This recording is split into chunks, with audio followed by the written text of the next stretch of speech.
يقسم الله وعزتي وجلالي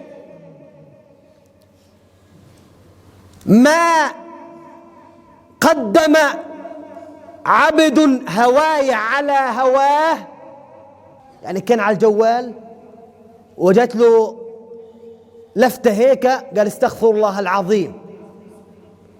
تعرض لفتنة قال استغفر الله. تعرض لزينة وفتنة المال قال استغفر الله إني أخاف الله. إذا قدمت هواك أنت خسران، لكن إذا قدمت مرضاة الإله جل وعلا إيش الجائزة الربانية؟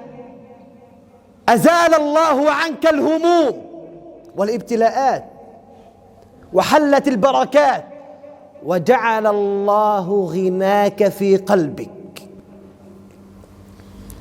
وأزال الله الفقر من بين عينيك واستجارك الإله جل وعلا